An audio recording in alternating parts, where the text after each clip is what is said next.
जय हिंद सभी जवानों को। स्वागत है आप सभी का आपके अपने फैमिली वाले यूट्यूब चैनल, बिल्कुल ही फैमिली है हम आपके, तो आपके अपने YouTube channel Netaji Subhash Chandra Bose defence class में। बच्चों, आशा करता हूँ आप सभी स्वस्थ होंगे, तंदुरुस्त होंगे और मज़े कर रहे होंगे, क्योंकि अभी अभी का मतलब क्या है, कल ही आप लोगों ने स्वतंत्रता दिवस मनाया था और काफ़ी अच्छे से आप लोगों ने सेलिब्रेट किया होगा।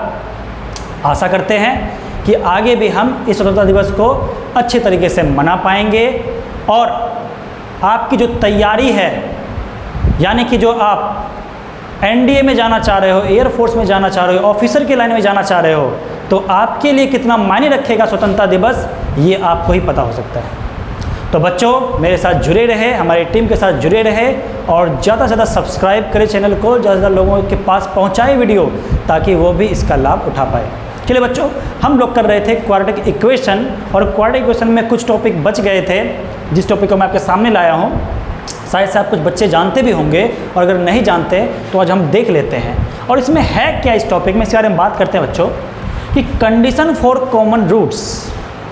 मतलब क्या है कि अगर आपके पास दो क्वाड्रेटिक इक्वेशन गिवन है और आपसे कहा जाए कि इन दोनों इक्वेशन के रूट्स में कुछ कॉमन आ सकता है, जैसे क्वाड्रेटिक इक्वेशन में दो रूट्स आएंगे, तो क्या पता कोई एक रूट कॉमन हो, कि किसी एक का रूट 2 आया है, दूसरे का भी रूट 2 आ जाए, क्या पता दोनों रूट कॉमन हो जाए।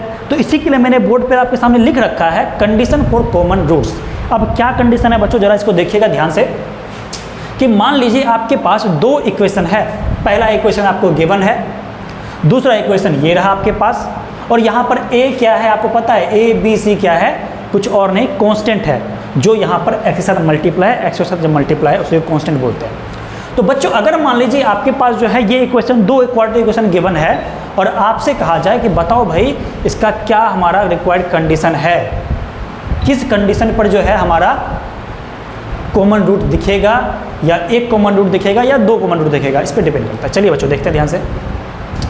तो बच्चों, अगर बात करें हम रिक्वायर्ड कॉमन रूट्स के, तो सबसे पहली बात आपको क्या ध्यान रखना है कि पहला कंडीशन क्या है कि आपको इन दोनों इक्वेशन से ध्यान रखिएगा, ये मल्टीप्लाई कैसे है, a1 b2 a2 b1, cross multiply. आपने क्रॉस मल्टीप्लिकेशन सीखा हुआ क्लास 10th है, बस वैसे ही सेम टू सेम है, a1 b2 a2 b1। देख लीजिए a1 b2 minus a2 b1, उसके साथ साथ b1 c2 b2 c1। ये देखिए ध्यान से, अगर इन दोनों का मल्टीप्लाई अगर हमारा इक्वल है किसके, c1 a2, यानी c1 a2 और a1 c2, इसके अगर हमारा जो है स्क्वायर के इक्वल आ रहा है, तो याद रखिए कि हमारा जो है एक रूट कॉमन आएगा, और वो कौन सा होगा बच्चों, वो हमारा ये होगा। उसका निकालते कैसे हैं, सिंपल है, c1 a2 को, यानी c1 a2 को मल्टीप्लाई कीजिए, c2 a1 को मल्टीप्लाई कीजिए और डिवाइड कर दीजिए किससे, a1 b2 minus a2 b1, इससे हमें डिवाइड कर दीजिए, आपका वो सिंगल कॉमन रूट आ जाएगा। मतलब जो आपका एक कॉमन रूट इन दोनों इक्वेशन में आना था, वो आपका कॉमन आ जाएगा बच्चों। क्लियर है। अब आपके पास एक और कंडीशन बनता है, वो क्या है कि क्या पता हमारा दोनों ही कॉमन रूट आ जाए। मतलब क्या है कि दो इक्वेशन है और दोनों के रूट्स क्या आ रहे हैं, कॉमन आ रहे हैं, तो बहुत आसान है। कॉमन रूट्स है तो बच्चों आप लोगों ने ये कंडीशन कहीं ना कहीं लीनियर वाला इक्वेशन में देखा होगा, linear equation of two variable. अगर उसमें आपने देखा होगा कि अगर आपका a1 बाई a2 इक्वल है b1 बाई b2 के और इक्वल है c1 बाई c2 के, तो बच्चों यही आपका क्या हो जाएगा, बोथ कॉमन रूट होने का कंडीशन है। दोनों रूट कॉमन आएंगे, जो भी रूट आएंगे दोनों के कॉमन आएंगे, बात खत्म। तो याद रखना है कि अगर हमारा ये हमारा अगर मल्टीप्लाई इक्वल है इसके स्क्वायर के, तो फिर आपके एक सिंगल कॉमन रूट आएगा। और अगर दोनों रूट कॉमन आपका आना है, दोनों रूट कॉमन, तो उसके लिए क्या है भाई कि a1 बाई a2 इक्वल है किसके, b1 बाई b2 इक्वल है c1 बाई c2 के। अगर आपने इस कंडीशन को अच्छे से देख लिया, तो मुझे लगता है आप कॉमन रूट निकालना आसानी से सीख चुके हो। अब बात करते हैं मैक्सिमम की और मिनिमम की। मैक्सिमम वैल्यू क्या है और मिनिमम वैल्यू क्या है। बच्चों एक बात जरा मुझे बताइए कि अगर मान लीजिए कहीं से भी हमारा कोई, मान लो कार्टेशियन प्लेन है और कोई भी एक हमारा क्वाड्रेटिक इक्वेशन ग्राफ, मान लो ये हमारा क्वाड्रेटिक इक्वेशन का ग्राफ है, तो एक बात बताइए, अगर ये इस तरीके से है, ध्यान से देखिए, तो आप देख पा रहे हो कि इसका मिनिमम पॉइंट आप पता कर सकते हो, लेकिन आपको मैक्सिमम पॉइंट पता नहीं कर सकते। पता नहीं ये कहाँ तक जाएगा, ये पता नहीं, ये पता क्या पता कहाँ तक जाए, कहाँ तक जाए नहीं पता हमें। तो आप मिनिमम पॉइंट यहाँ से फाइंड आउट कर सकते हो, बहुत आसान है। लेकिन अगर यही ग्राफ हमारा कुछ ऐसा दिख रहा होता फिर आपको मैक्सिमम पॉइंट पता हो सकता है, लेकिन मिनिमम पता नहीं है कहाँ जाएगा, पता नहीं है कहाँ जाएगा। तो जरा ध्यान से देखिए, इस कंडीशन में सिर्फ और सिर्फ आपको मिनिमम पॉइंट पता चलेगा और इस कंडीशन में आपको सिर्फ और सिर्फ मैक्सिमम पॉइंट पता चलेगा। और बच्चों ये जो मिनिमम पॉइंट आप देख रहे हो, ये किस जगह पर है, किस पॉइंट पर आपको मिनिमम मिल रहा है, वो पॉइंट कुछ और नहीं बच्चों, -b/2a है। अब ये -b और 2a क्या है? तो बच्चों कुछ और नहीं है, ax² plus bx plus c की ही बात कर रहे हैं। ये रहा b, ये रहा a, ये रहा c। तो अगर आपको पता करना है किस पॉइंट पे मिनिमम आ रहा है, तो वो पॉइंट कौन सा है, -b/2a, यानी ये b रहा, उसमें माइनस मल्टीप्लाई और 2a से डिवाइड, बात खत्म है, और कुछ भी नहीं है। अगर इसके आगे हम बात करें कि हमें अगर पता करना है कि ये पॉइंट है कौन सा, वो तो पता चल गया किस पॉइंट पे मिनिमम आया है, लेकिन वो मिनिमम वैल्यू है क्या, तो बहुत आसान है, -d/4a निकालिए। d क्या है बच्चों, b² - 4ac। तो कई बुक में आपको ये फॉर्मूला दिखेगा और कई बुक में ऐसा लिखा होगा 4ac - b²/4a। देखिए बच्चों ये कुछ और नहीं है, सेम ऐसा ही है कि d में माइनस मल्टीप्लाई किया है हमने, d में माइनस मल्टीप्लाई किया है। देखो d होता है b² - 4ac, मल्टीप्लाई करो तो b² माइनस में 4ac प्लस में आ जाएगा, बस वही लिखा है मैंने। तो आपको क्या पता करना है बच्चे कि हमें मिनिमम वैल्यू कौन सा है और कौन से पॉइंट पे आया है, तो वो आसानी से निकल गया, कोई दिक्कत आपका इसमें नहीं है। अब अगर हम बात करें बच्चों कि हमारा ये जो आपको मैक्सिमम वैल्यू पता कर रहे हैं, मैक्सिमम वैल्यू कहाँ पर आएगा, तो बच्चों बहुत आसान है, वो मैक्सिमम वैल्यू आएगा कहाँ पे, इसके लिए फिर वही वैल्यू है कि वो किस पॉइंट पे आएगा, तो पॉइंट वही रहेगा -b/2a। और इसके लिए भी फॉर्मूला फिर से सेम है, वो वैल्यू कौन सा होगा, तो -d/4 है। लेकिन डिफरेंस क्या है, फॉर्मूला तो सेम है, डिफरेंस क्या है, तो डिफरेंस बच्चों ये है, अगर आपका a 0 से बड़ा होगा, a मतलब क्या, x² के साथ जो कोफिशिएंट है, अगर ये आपका पॉजिटिव है बच्चों, तो याद रखिए हमेशा मिनिमम वैल्यू मिलेगा, यानी ये ग्राफ ऐसा दिखेगा और मिनिमम वैल्यू मिलेगा हमेशा। तभी आप फॉर्मूला यही लगाना है, दोनों फॉर्मूला यही है, लेकिन बस आप कब कहोगे ये मिनिमम है, कब कहोगे मैक्सिमम है, तो याद रखना अगर a 0 से बड़ा है तो ये वैल्यू क्या आ रहा है, मिनिमम आ रहा है। और अगर ये 0 से छोटा है, ये a अगर निगेटिव में, जैसे -4x² plus 6x plus m कुछ भी, बस x² के साथ जो कोफिशिएंट है अगर वो निगेटिव है, 0 से छोटा है, तो याद रखिए वो ग्राफ ऐसा बनेगा, वो मैक्सिमम वैल्यू देगा हमें। कितना आसान है। आशा करता हूँ आप सबको ये मैक्सिमम मिनिमम वाला और जो कंडीशन फॉर कॉमन रूट्स है वो अच्छे समझ में आया होगा। अब अगर बच्चों बात करें कि हमारा कुछ क्वेश्चन हमने दिया है आपको, और वो क्वेश्चन क्या है जरा ध्यान से देखिए। पहला क्वेश्चन क्या है, जरा ध्यान से देखिए बच्चों, आपसे बोला गया है कि what is the sum of the square of the roots of the equation x² plus 2x minus 143। कितना आसान सा क्वेश्चन है, ये क्वेश्चन देखते ही सॉल्व हो जाता है भाई, कुछ दम ही नहीं है इस क्वेश्चन में। अब जरा देखिए क्या है बच्चों, आपसे क्या बोला गया है, what is the sum of the square of the roots. इसका मतलब क्या है कि आपसे देखिए रूट्स है उसी का स्क्वायर का सम, और हमारा पता है हमें कि रूट्स ये रहा α² और ये रहा β², ये लीजिए स्क्वायर कर दिया और इसी का सम हमें निकालना है।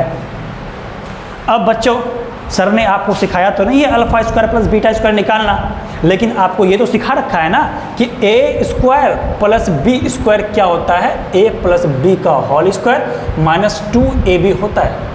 और मैंने ये फॉर्मूला क्यों लिखा, क्योंकि आपको दिख रहा है, ये दिख रहा है सम ऑफ जीरोज़ में और ये दिख रहा है प्रोडक्ट ऑफ जीरोज़ में, और हमें इस इक्वेशन से सम ऑफ जीरोज़ निकालना आसान है हमारे लिए और प्रोडक्ट ऑफ जीरोज़ निकालना आसान है। तो बच्चों जरा देखिए, क्या हम इसको लिख सकते हैं अल्फ़ा प्लस बीटा का whole square minus 2 into alpha into beta. अब ऐसा इसलिए लिखा क्योंकि हमें सम ऑफ जीरोज़ और प्रोडक्ट ऑफ जीरोज़ निकालना आसान है। अब जरा देखिए यहाँ से अल्फ़ा प्लस बीटा कितना है, तो अल्फ़ा प्लस बीटा क्या होता है, -b/a, तो -b यानी माइनस का 2/a, a कितना है 1 है, कुछ नहीं तो 1 है, तो माइनस का 2 ही हो गया।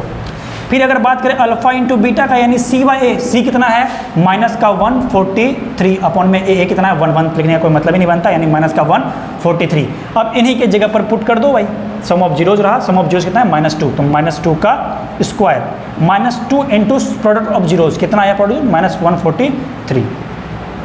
अब बच्चों इसको अगर आप मल्टीप्लाई करोगे तो ये हो जाएगा -2 का स्क्वायर 4 और माइनस इंटू माइनस प्लस, और इसको करोगे तो 286 हो जाएगा। और बच्चों जब इसको ऐड करोगे तो 290 आ जाएगा और यही आपका फाइनल आंसर है। कितना आसान था। तो बच्चों ध्यान से पढ़ना है कि क्वेश्चन आपको क्या कहा गया है। क्वेश्चन में इतना लिखा था कि what is the sum of the square of the roots. बच्चों ये एनडीए में पूछा गया क्वेश्चन है 2012 के फर्स्ट पेपर में। जब ध्यान से देखिए 2012 क्वेश्चन में आपको ये क्वेश्चन मिलेगा देखने को। तो हमने स्क्वायर कर दिया हमारा रूट का और सम कर दिया और हमें ये निकालना आता है, हमने निकाल दिया। चलिए बच्चों आगे बढ़ते हैं नेक्स्ट क्वेश्चन की तरफ। अब देखिए हमारा सेकंड क्वेश्चन क्या है कि if alpha and beta are the roots of the equation इतना, ठीक है, अल्फा और बीटा दे रखा है, रूट्स है, इस इक्वेशन का रूट्स है। तो सबसे पहला काम हमारा ये होता है कि अल्फा प्लस बीटा निकाल लें, यानी sum of zeros. Sum of zeros क्या होता है -b/a, तो -b/a। फिर अल्फा इंटू बीटा भी निकाल लीजिए, ठीक है, कोई दिक्कत नहीं, b/a आ जाएगा इसका, कोई दिक्कत नहीं। यानी होता है ना c/a, तो c क्या हमारा b है तो b/a, कोई दिक्कत नहीं। चलिए अब हमें इसको सॉल्व करना है। अब जरा ध्यान से देखिए बच्चों कितना आसान क्वेश्चन है। Alpha plus beta plus root under beta by alpha plus root under b/a। अब जरा देखिए ध्यान से, क्या हम इसको रूट को अलग अलग लिख सकते हैं क्या? बिल्कुल लिख सकते हैं, कोई दिक्कत नहीं है। और इस वाले को तो अभी फ़िलहाल रहने ही दीजिए, क्या दिक्कत है। अब ऐसा इसलिए किया क्योंकि अगर हम इसका एलसीएम लेंगे बच्चों, अगर हम इसका एलसीएम लेते हैं तो नीचे की तरफ ये क्या हो जाएगा root under alpha into beta, और रूट अल्फा इससे मल्टीप्लाई होकर अल्फा बन जाएगा प्लस ये बीटा बन जाएगा और बचेगा क्या, सॉरी प्लस है यहाँ पे, प्लस का रूट b/a। अब अल्फा प्लस बीटा हमारा कितना आ रखा है -b/a, तो इसके जगह पर -b/a और फिर root under alpha into beta कितना है b/a, यानी b/a, अब प्लस का रूट b/a। अब देखिए बच्चों अगर इसको आप एलसीएम लोगे तो ये जाकर मल्टीप्लाई होगा इससे और आपका ये कैसा बन जाएगा, एक तो ऊपर बचेगा -b/a, अब प्लस ये मल्टीप्लाई होते ही बन जाएगा b/a और नीचे क्या हो जाएगा हमारा एलसीएम लेते ही रूट b/a। अब जरा देखिए -b/a प्लस b/a कितना हो गया 0, और 0 बाय एनीथिंग 0, यानी इसका आंसर कितना हो जाएगा बच्चों 0 हो जाएगा। चलिए आगे देखते हैं। देखिए कितना आसान क्वेश्चन था। सिर्फ और सिर्फ क्वाड्रेटिक को आप अल्फा प्लस बीटा यानी sum of zeros product of zeros के टर्म में लाइए, क्वेश्चन आपका बहुत ही आसानी से सॉल्व हो जाएगा, ज़्यादा टाइम नहीं लगेगा। ये तो मैं आपको बता रहा हूँ तो शायद से मुझे 2 मिनट लगभग लग रहा होगा, 1.5 से 2 मिनट, वरना अगर आप सॉल्व करोगे खुद से कई बार प्रैक्टिस करोगे तो आपको लगेगा ये क्वेश्चन तो आसानी से हमारा 30-40 सेकेंड में हो जाएगा। चलिए बच्चों आगे देखते हैं। अब अगर हम बात करें नेक्स्ट क्वेश्चन की तो देखिए नेक्स्ट क्वेश्चन में क्या है बच्चों। नेक्स्ट क्वेश्चन है हमारे पास, if 10 alpha and 10 beta are the roots. 2 root हैं, अब यहाँ पे अल्फा बीटा नहीं है बल्कि 10 अल्फा एक रूट है, 10 बीटा एक रूट, ठीक है भाई। फिर से वही बात, तो सम ऑफ जीरो यानी 10 alpha plus 10 beta equal to दे रखा है भाई -b/a होगा, जाहिर सी बात समझ जीरो होता है तो -b/a। फिर प्रोडक्ट ऑफ जीरोज भी निकाल लो, हर क्वेश्चन में ऐसा ही किया करो, पहले हमेशा से ही sum of zeros product of zeros निकाल लो। तो ये कितना हो जाएगा c/a, तो c/a, कोई दिक्कत नहीं है। चलिए यहाँ तक काम हो गया। अब आपसे पूछा गया है 10 अल्फा प्लस बीटा पूछा गया है बच्चों। अब इसमें ट्रिग्नोमेट्री का एंट्री हो चुका है और ट्रिग्नोमेट्री का 10a प्लस b का फॉर्मूला क्या होता है 10a प्लस 10b अपॉन में 1 माइनस 10a इंटू 10b। अब देखिए ये इसका वैल्यू आपको पता है -b/a, तो -b/a अपॉन में 1 माइनस इसका वैल्यू पता है c/a, तो c/a। अब जरा देखिए बच्चों -b/a और इसको सॉल्व करोगे तो एलसीएम लेते हैं a माइनस c/a, a से a कैंसिल, बचेगा क्या -b अपॉन में a माइनस c। हो सकता है आपके आंसर में सीधा ये हो, सीधा हो सकता है आपके आंसर में ये हो, या नहीं तो हो सकता है -b इंटू में a minus c to the power -1, ऐसा भी हो सकता है। क्योंकि इसी को अगर हम नीचे ले जाए ऊपर ले जाए तो हमारा पावर -1 हो जाएगा और कुछ भी नहीं। तो हो सकता है आंसर ये रहे, चाहे ये आप आसानी से टिक लगा सकते हो। अप्रोच आपका सेम वही है। 10 अल्फा प्लस बीटा क्यों हमने लिया, क्योंकि हमें पता है बच्चों कि सम ऑफ जीरोज और प्रोडक्ट जीरोज निकालना सबसे आसान है किसी क्वाड्रेटिक क्वेश्चन का। और अगर हमारा क्वेश्चन में दिख रहा है हमें ऐसा ही कुछ करना है, जोड़ने वाला काम है, मल्टीप्लाई वाला काम है, तो आसानी से आप sum of zeros product of zeros निकाल लिया करो। अब बच्चों अगर आज के लास्ट क्वेश्चन की बात करें हम तो देखिए क्वेश्चन कितना ज़बरदस्त है और ज़बरदस्त तो क्या, बस थोड़ा सा हमें नोटिस करना होता है इस टाइप के क्वेश्चन में ये क्या दिख रहा है। बच्चों जरा देखिए ध्यान से, 2 to the power 2x minus 2 to the power x minus 1 equal to 14 दे रखा है और हमसे पूछा गया है x to the power x, बताइए क्या होगा। तो जाहिर सी बात है अगर हमें x पता चल जाए तो x to the power x तो आसानी से पता चल ही जाएगा। तो बच्चों इसके लिए क्या कीजिए, अब जरा ध्यान देखिए, इन दोनों ही टर्म में 2 टू द पावर आपको x दिख रहा है। जरा ध्यान से देखिए, आसान है। तो क्यों ना हम इस 2 टू द पावर x को ही y मान लें।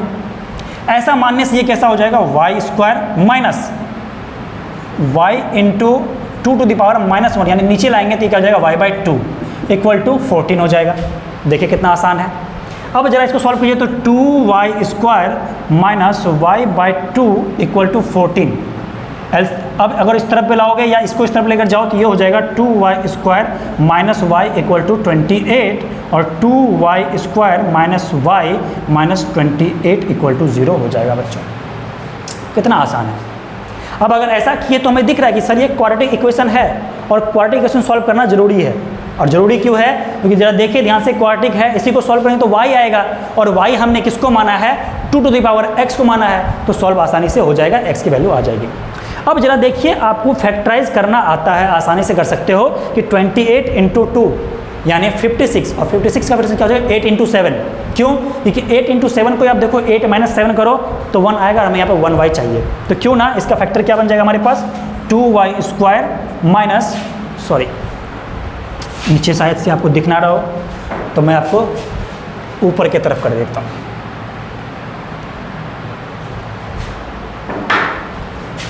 To Y square minus 8y plus का 7y माइनस का 28 इक्वल टू 0। अब यहाँ से 2y कॉमन ले लो तो y माइनस का 4 हो जाएगा, फिर 7 कॉमन ले लो तो y माइनस का 4 हो जाएगा इक्वल टू 0। यहाँ से 2y प्लस का 7 और y माइनस 4 इक्वल टू 0। अब जरा देखो ध्यान से, तो यहाँ पर आपको दिख रहा है y का वैल्यू यहाँ से क्या आएगा, माइनस 7/2 और यहाँ से y वैल्यू कितना आ जाएगा, प्लस का 4। अगर हम y का वैल्यू प्लस का 4 लेंगे तो मुझे लगता है सॉल्व करना ज़्यादा आसान लगेगा, क्योंकि ये माइनस 7/2 है। फिर इस माइनस 7/2 से फिर ये देखो पावर में अगर कोई हमारा वेरिएबल है, हमें वो निकालना है, तो कोशिश करना है कि जो बेस है वही बेस यहाँ पर हो। तो अगर हम 4 लेंगे तो 4 को हम लिख सकते हैं 2 टू द पावर 2, तो हमें बेस भी तो 2 है, तो क्यों ना हम इसको 4 को ले लें ताकि 2 टू द पावर 2 हो जाए, बेस बिल्कुल सेम हो जाए। तो हम यहाँ पर y वैल्यू कितना लेंगे 4, तो 2 to the power x equal to 4 ले लो, तो यहाँ से 2 to the power x equal to 2 का स्क्वायर, और अगर बेस सेम होता है तो पावर आपस में इक्वल होता है, तो x इक्वल टू यहाँ से क्या होगा बच्चों 2 हो गया। अब हमें निकालना क्या है, x to the power x निकालना है, यानी 2 टू द पावर 2 निकालना है, यानी 2 टू द पावर 2 कितना है 4, और यही आपका फाइनल आंसर होगा। आशा करता हूँ आपको ये क्वेश्चन सारे समझ में आए होंगे। अगर कहीं भी आपको डाउट है बच्चों तो इन वीडियो को दोबारा देखें और ज़्यादा से ज़्यादा प्रैक्टिस करें इस टाइप के क्वेश्चन को। बहुत आसान है क्वाड्रेटिक को सॉल्व करना, खासकर जिनमें हमें जीरोज अल्फा और बीटा गिवन है, इस टाइप के क्वेश्चन को सॉल्व करना सबसे ज़्यादा आसान है। अगर आप, मैं क्लियर कह रहा हूँ कि अगर आप इन सारे क्वेश्चन पे 8-10 क्वेश्चन और सॉल्व करोगे तो क्वाड्रेटिक क्वेश्चन सारे जितने भी डाउट है सारे क्लियर हो जाएंगे, और आप ज़्यादा से ज़्यादा क्वेश्चन जो है एनडीए में सॉल्व कर सकते हो। जो भी हमारे क्वाड्रेटिक क्वेश्चन आएंगे उसको आप सॉल्व कर सकते हो। इसके साथ साथ अगर आपका जेई की बात सोच रहे हो तो जेई में भी बहुत ही इंपॉर्टेंट टॉपिक है, बहुत ही इंपॉर्टेंट चैप्टर है क्वाड्रेटिक इक्वेशन, क्योंकि उसमें भी मिक्स आते हैं क्वाड्रेटिक इक्वेशन में, कई बार आयोटा वाले टर्म आते हैं, कॉम्प्लेक्स कॉन्जुगेट वाले सारे वैल्यूज़ आते हैं। तो बच्चों बहुत मज़ा आएगा, आप क्वेश्चन सॉल्व कीजिए, आशा करता हूँ आपको समझ में आया होगा। तो एक बार फिर से क्वेश्चन को देखिए, खुद से ट्राई करें।